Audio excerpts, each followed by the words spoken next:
decision for them, because now Tribe can take a couple of heroes off the board, but they have to make a decision of which one they do want to focus. Looks like with the Kestrel pick, they're still playing it safe just in case the Rhyme pick does come out again. Of course, Dienzio is just a great Kestrel player too, so it's just safe pick. Then they ban away the Rhyme. So a little bit of focus on both right now. Just saying, you know what, we're not going to be able to totally focus out one of your players, so we'll just take away the top of both of them. I actually would have liked for Tribe to go for the Scarf, just because Dienzio Scarf is one of his strongest heroes and he's very outspoken about it. He has been in the past. That would have taken it away from the Hammy. Then you can ban Jewel, and then even if they go Kestrel, Scarf is a great matchup into the Kestrel. One thing that it can do against these teams and these players that have very specific hero pools, if you don't want to take everything away, you can leave them one option and pick something that works great against that one option. So getting the Scarf and leaving them the Kestrel would have been a great way to do that. They go for the Arden after the Grace is banned. Obviously, Max Green, he's a very well-known Arden player. His gauntlets are going to be very beautiful, and his Vanguards, I'm sure, are going to protect Kestrel very well. Yeah, and it's one of those situations where now they still have that counter pick. The Kestrel could technically still be flexed. It hasn't really been seen as a crystal-powered jungler in quite some time, but there is always that possibility depending on what Rogue picks up.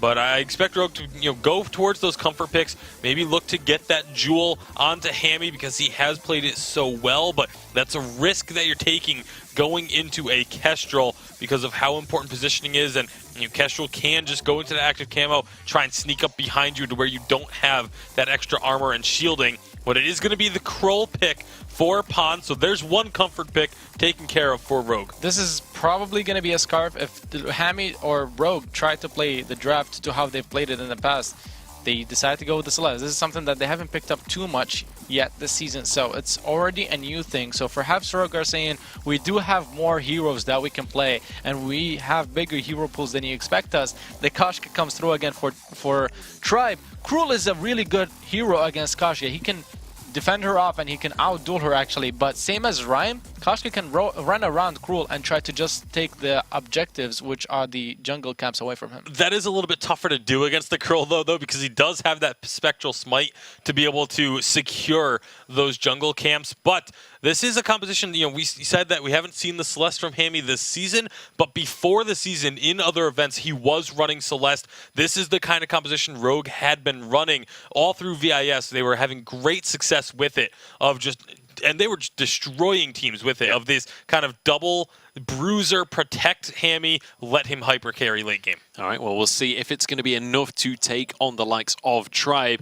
T-Tigers has got his Koshka once again. Kitty got claws on this one. Let us know who you think is going to take this on. Hashtag Vainglory8. But it's time once again to pass it over to Jaws and to nominate. Thank you very much, guys. Tribe with a 1-0 lead over Rogue right now. They are looking to separate themselves from the pack. Only sitting at 5 points, with Rogue sitting at 10. If they secure a win here, Denominate, they're setting themselves up for victory later on. Yeah, and moving on past day one is obviously the biggest thing you can do, because it opens up so many opportunities for points on our Sunday broadcast. Obviously, Tribe in a good spot to do so right now. But this is a incredibly aggressive rotation from Tribe right now, and Dienzio is rooted. Oh no, he gets rooted. EU Trient saves Rogue, or well, doesn't really save them, actually just gifts them a kill. That'll be first blood going over to Hammy. Yeah, first blood onto the Celeste is absolutely huge, because Celeste not only spikes with items once she gets to that 3-4 item mark, she also spikes at level 8. Tigers being a little aggressive here, probably not the most ideal situation for the Koshka to be in. And Hammy, no weapon Celeste in the lane for us this time around, so going to obviously have that late game spike with those Helios. Able to zone out Dienzio is really going to be the key thing that Hammy needs to be doing in the late game. They can stun up T-Tigers. He can jump in.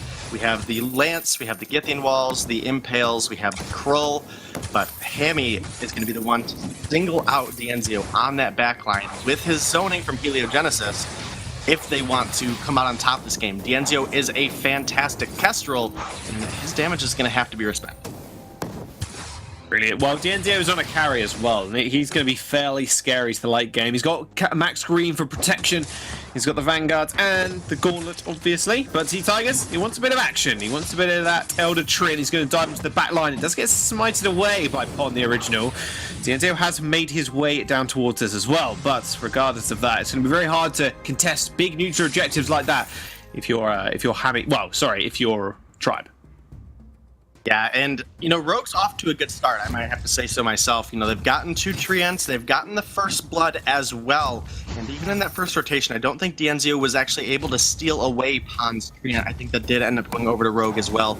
So they've got to be feeling really comfortable off the back of that unfortunate loss for them in game number 1. Obviously, the weapon Adagio not quite coming through the way we needed it to, but as Tasty Bacon mentioned it on the desk, this is the kind of composition that has gotten Rogue so far, is the double bruiser front line and just give Hammy a hyper carry here, whether it's the Scarf, the Celeste, the Idris. Now T-Tigers might be in a bad spot. Oh, another root from the Elder Treant, and T-Tigers, victim of that one. Pon is going to come up big and actually steal away the Elder Treant there. So close. T-Tigers actually got rooted because he dodged out of the way of the Impale. Good little fancy footwork. Doesn't net anybody a kill, but it still nets Pon a big chunk of gold. Yeah, another Treant going over to the side of Rogue. They've already taken the 1,000 gold lead here 3 minutes in. And obviously, the amount of damage that a Celeste can put down onto a turret, if they are able to find another kill where they're in a position to come into the lane, that turret is going to be made short work of. Hammy, though, again, with these really long rotations, he has 2,400 gold in his pocket jaws. If a team fight does break out, I do have to give the edge over to the side of Tribe, just because the amount of damage they're going to be able to put and the limited amount that Hammy is going to be able to return. Oh, big core collapse actually by Hammy. That's a good impale though. Does land onto 2 members. Pon has joined the fray as well. Have a couple of glimmer shots. Will send him packing underneath his own turret. Tribe making a very aggressive rotation now after taking a large chunk of damage, but just towards the item shop it seems. Yeah, and with that shop online now, that is going to give DNZO an opportunity. He does pick up the heavy steel. Now Rogue, finally with the wave pushed, is going to take an opportunity to shop. He picks up that reflex block. We saw him pick up the reflex block early last game as well. Obviously, T-Tigers on this Koshka, a huge threat. That Yummy Catnip Frenzy does a lot of damage, and it is a very long stun, a 2.2 second stun. If DNZO is allowed 2.5 seconds, it's going to spell demise for you almost every single time. So this is going to come down to the blocks coming out of Rogue. If they can make T-Tigers commit to a fight and block out on that stun and turn the damage around, turn the crowd control around onto him, then Rogue can easily walk away with this one.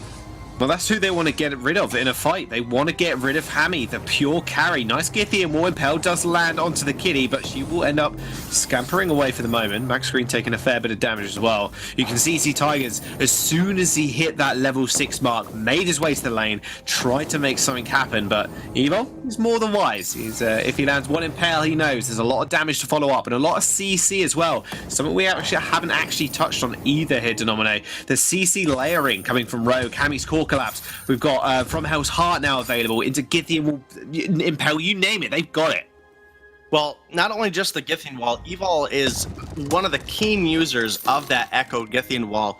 If you can stun up the entire enemy team with 2 Githian Walls, then 9 times out of 10, you're just winning that fight, hands down. I mean, there's not a contest when there's that amount of crowd control. So that is something that T-Tigers, again, has to be very, very cautious about, is if he does commit into a fight, there is a lot of utility that Rogue can put together to lock him down and take him out very early. Obviously, T-Tigers, this is his traditional start, does go with the Heavy Prism and the Eclipse Prism. Those are the builds towards a Shatterglass, but he will likely go into that Aftershock first item. He just really likes to abuse the ratios that Koshka has in the early game. Push that advantage while you have it. So obviously getting the cooldown on Koshka will help those stuns come out more frequently, as well as provide additional burst. But on the original, Breaking Point first, this isn't something that we see too often on these Pearls. It's usually a Tension Bow or a Poison Ship first item. A bit of a different build here. Wants to be able to stack up in these fights rather than just go for the heavy hitting tension bow. Brock We'll see how it does work out for him. He's level 7 now, and now most of the time we do see when Krolls hit this level mark, they will just sit and camp in that top brush in the lane and then wait for a small chance to engage. But they need to be able to protect Hammy, so maybe using that in a more defensive manner is going to be his way of playing Kroll this game.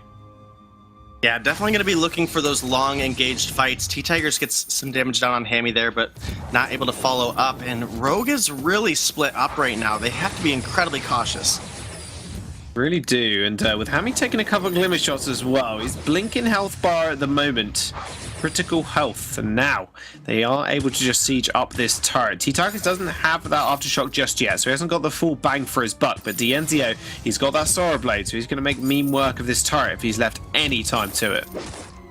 I'm actually surprised that Tribe didn't push that turret. They saw Hammy recall. He was so low on health, and this early in the game, there's not really much a Celeste can do to get back into the lane. With tier 1 boots, she'd have to pop that proc, which would be an incredible waste of utility item slot there. But I almost feel like Tribe didn't capitalize enough on that fight, but they did take an opportunity to rotate down. Dienzio obviously has the Sorrow Blade available and is working into that first Tyrant's Monocle, but Hammy working into what is likely going to be either a Frostburn or a Shatterglass. I'm going to have to go with the Frostburn, help keep T-Tigers slowed up, help keep him in the kill zone. Now, Rogue looking to make something off this fight. Nice and pale. Githyanwall does that to T-Tigers. Doesn't quite find the stun, so they won't go for something just yet. You can see Evil. If he finds something, the whole of Rogue step up. If he doesn't find a Githyanwall or an extra stun, everybody backs down. Very well trained. And I gotta say, they really did crush their way through VIS, and you can tell how much they've been practicing. And I mentioned it before, they've taken games off of Cloud9, who look nigh on unstoppable at the moment. Almost got a perfect game versus Tempo Storm the other day. These guys are really revitalized team coming up against Immortals, who they've got so much experience in their back pocket as well. Koshka does get caught up there. Max Green almost took a core collapse to the face, but did dodge out with a couple of frames to spare.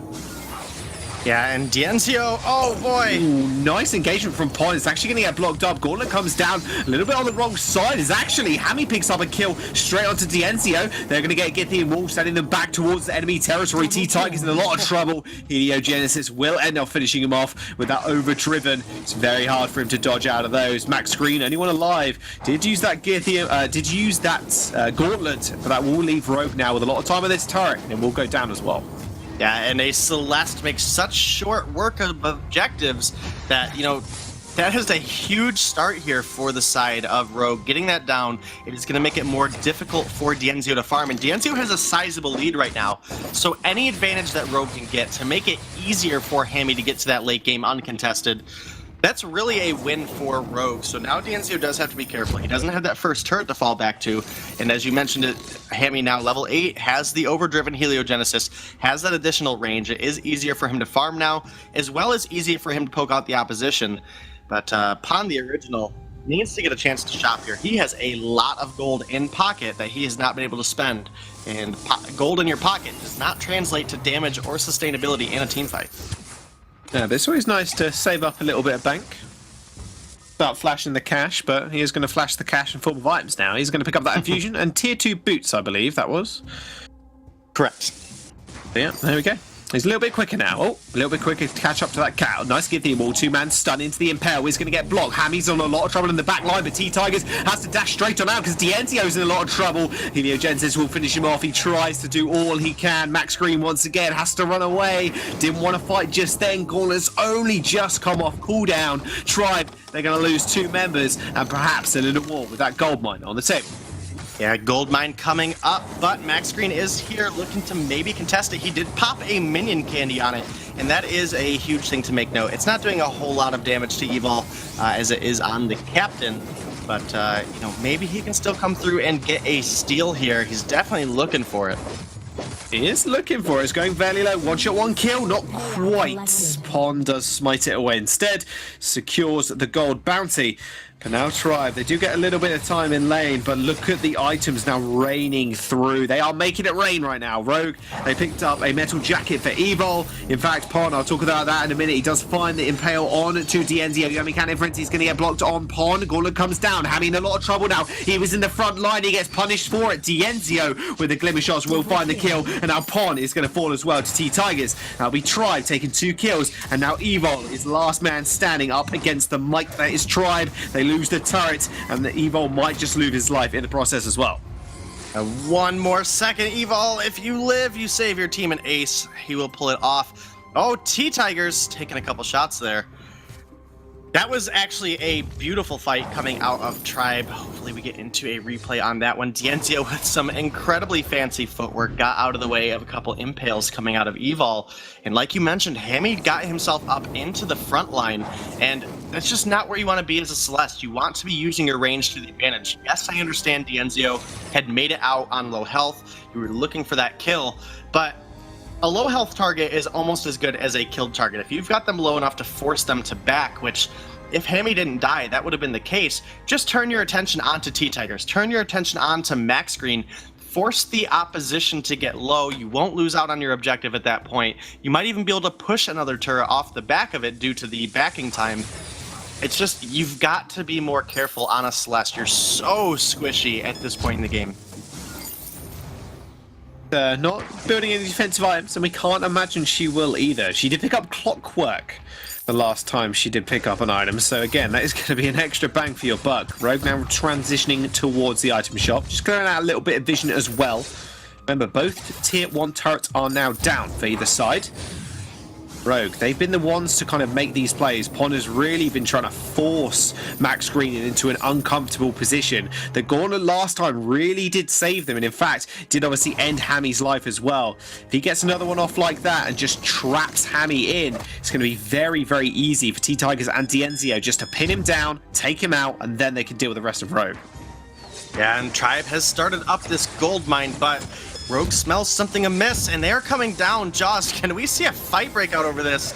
Helios are raining down.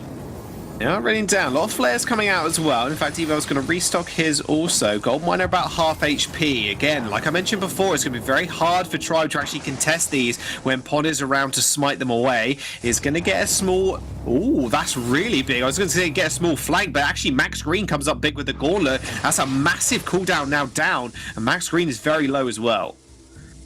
Both teams seem pretty tedious to go for this gold mine as it's sitting here, smacking away on Evil, turning its attention to T-Tigers. Here we go. Doesn't quite land. Max Green blocking it. War Treads get popped. It actually gets stolen away. T-Tigers managed to secure it. Hammy on the back line goes so low. Yummy Cannon Frenzy used on the Pon, but Hammy's already dead, so perfect usage by T-Tigers. They're going to chase him down as well. Pon surviving. Not quite enough, though. Couldn't get the smite stacks off on Tigers, and that will be Evo left again, but it is only Max Green and T-Tigers to do damage this turret. Evo might be able to do something here as he combat rolls over the wall, just trying to distract them for the moment.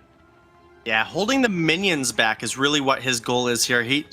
T-Tigers, as low on energy as he is, isn't at a point where he could really threaten the life of Evil. So Evil swoops around, is able to come through, but as we get into this replay, we'll see the block. Max Green actually did block up that from Hell's Heart.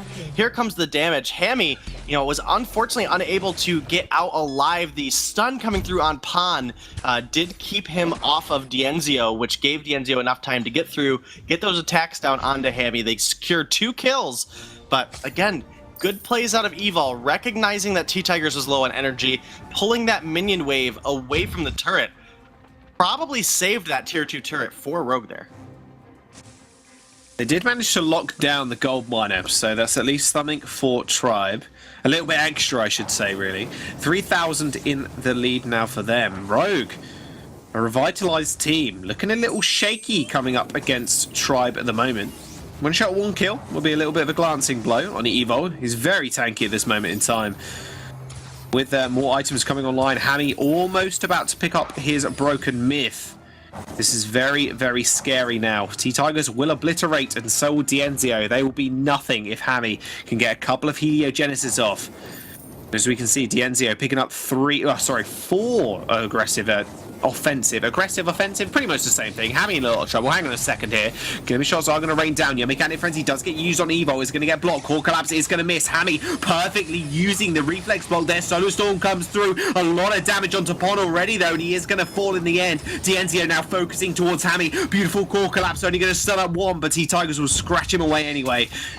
Max Green once again left with T-Tigers. They are going to be able to secure the turret. Evol isn't going to be able to do all too much, and in fact, I think I spoke a little bit too soon there, as in fact, Evol does once again shove away those minions, meaning they can't actually secure the turret just yet.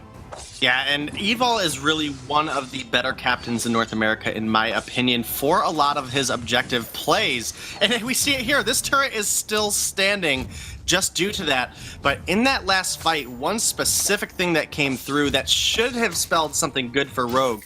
Evol actually did block out that Yummy Catnip Frenzy with a Githian wall, stunning up the members of Tribe.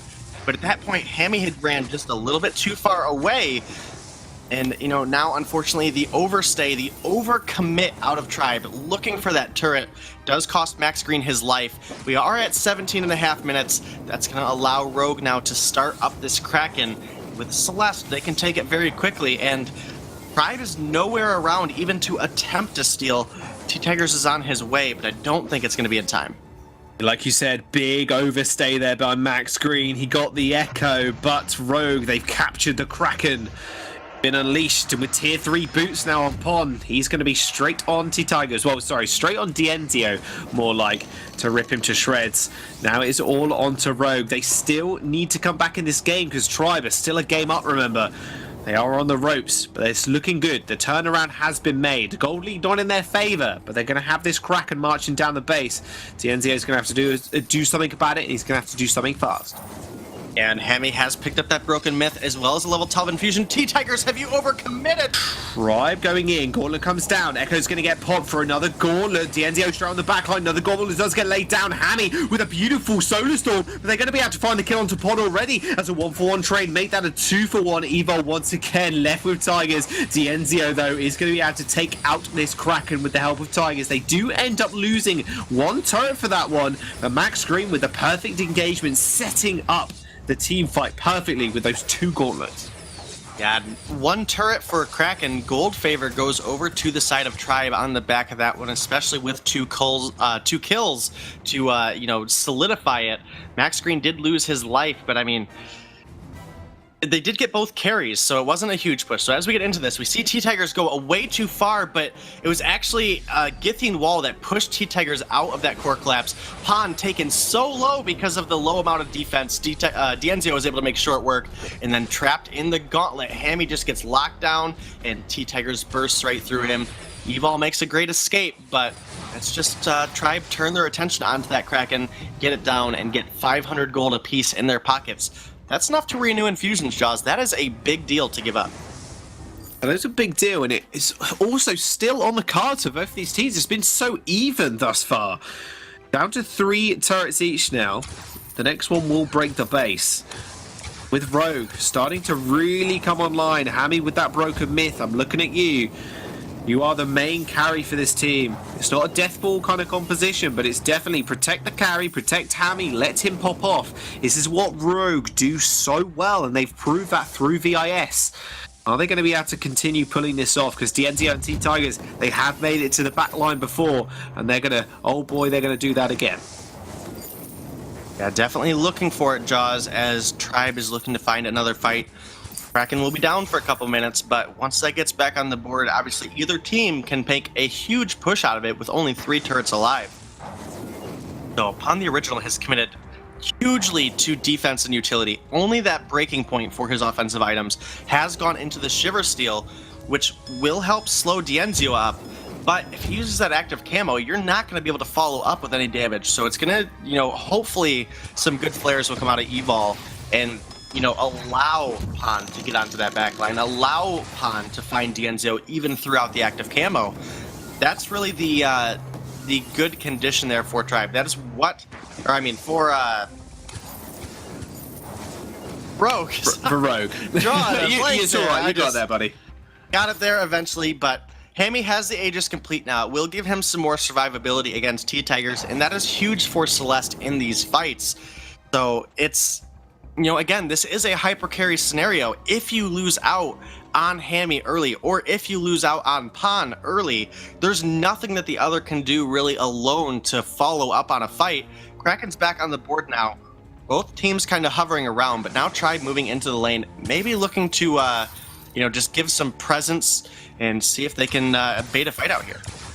I just want to pick up another itemization choice very quickly from Tribe. Double Crucible coming through for them as well. T-Tigers opting a little bit more defensively here. No, they have to keep Dienzio alive to deal the majority of the damage. He does a lot of burst, and he has got that broken myth, so when he gets that stacked up, he's going to hit like a truck. But until he gets there, he's got those defensive items. He's got those defensive items to make sure Dienzio is kept alive in these fights. Tribe now marching down this lane. They've got the minion wave in their advantage here, Denomine.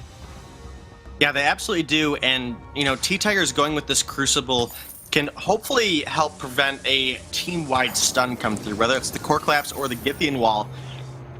Evol's not quite at that echoed Githian Wall, so he's not a huge threat to T-Tigers yet. I mean, it's going to take a lot of crowd control to keep T-Tigers locked up.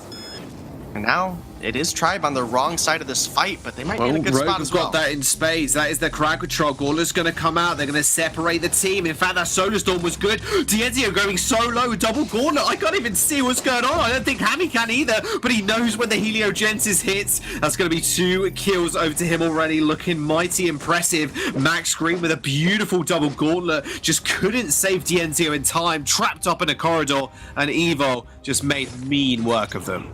Yeah, it was an absolute beautiful play out of Rogue. A huge Solar Storm from Hammy cuts right through the entire team of Tribe.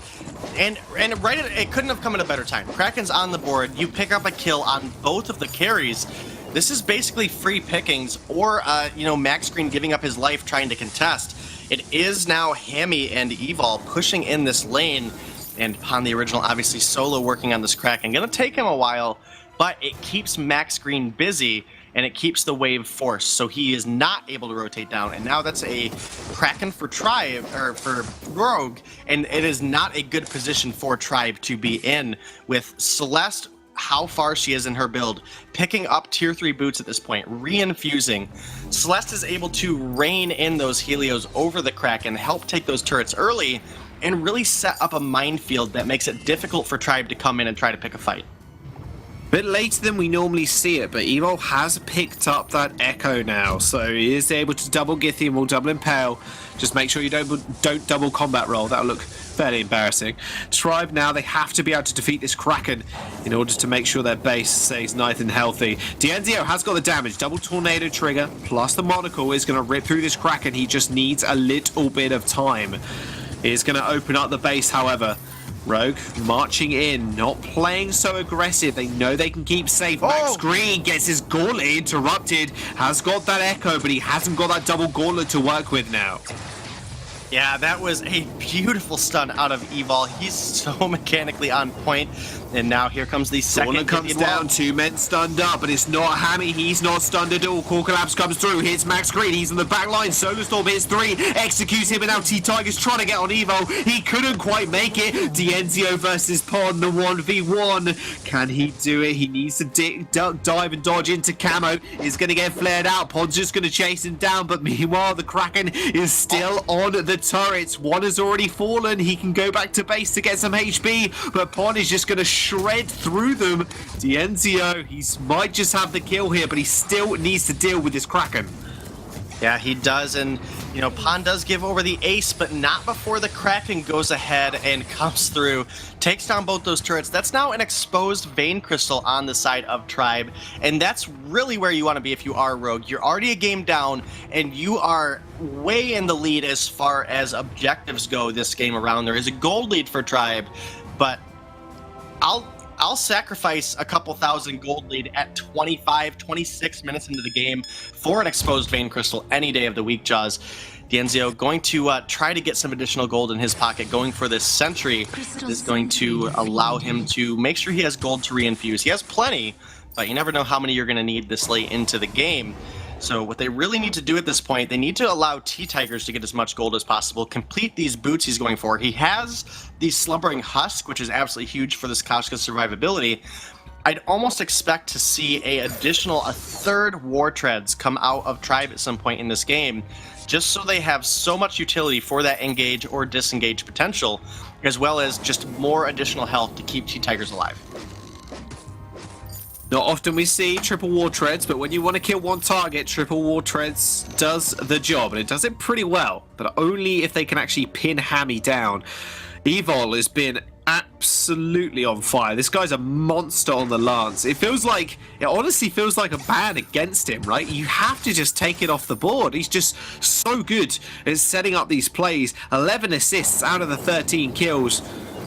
Well over. Well, I don't know, maybe 80%. I can't do maths, not very good at it, you know.